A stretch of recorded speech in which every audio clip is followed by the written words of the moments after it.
Hello there. You might have noticed yesterday a report had been released from an independent review on our electoral process, and there's a whole bunch of stuff that's been grabbing headlines from within the report. It's things like lowering the voting age to 16, lowering the threshold to 3.5 for a party to get into parliament, changing the funding laws so everybody's on an equal playing field, and allowing prisoners to vote no matter what their term is or their sentence is in prison. Because at the moment, you can only vote if you're in prison for less than 3 years. Anything over that, you lose that right. And it's all really fascinating stuff. But there's a whole bunch of things in there that aren't really hitting the headlines, like the fact they want to allow people to use their preferred names instead of their birth names when it comes to voting, just to make it a little bit more inclusive, or extend the period of time that New Zealanders who have moved overseas are able to still vote within our elections.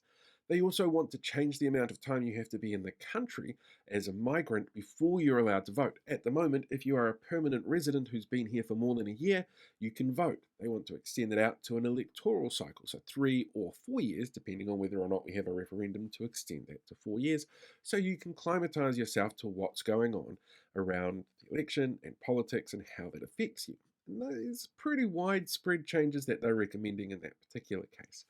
One of the things I really love, though, is that they want to make sure component parties like Freedom NZ are audited not just on the party itself, but on the components within that party. So organisations like the Outdoor and Freedom Party, or Vision NZ, or Rock the Vote, or whoever the hell they are, NNP, they would all be independently audited as well. So they can't get away with doing dodgy shit, like saying that they need to have their $66,000 electoral broadcasting fund given to them, even though they haven't signed any paperwork, but have said they go, yeah, know the drill by now. Really fascinating stuff. The other thing that's really important to remember here is this isn't the final report. This is an interim report that's been released and is now open for public consultation. You can actually head along to their website, which I will link in the bio, and you can put in your feedback. You can say what you like or don't like about the reviews. You can have a look at what they're recommending. And the final report will actually be presented to the government in November this year. So go in and have a look, explore, see what changes they're suggesting and how you feel about those changes. Use that to guide your feedback. Because what's really important about our democracy is that it's healthy, that it works.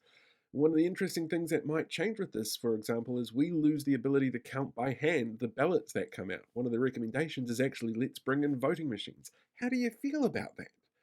I mean, it's a big question. So head along to the website that's linked in the bio and make sure you have your say on the changes that could affect how our democracy works going forward.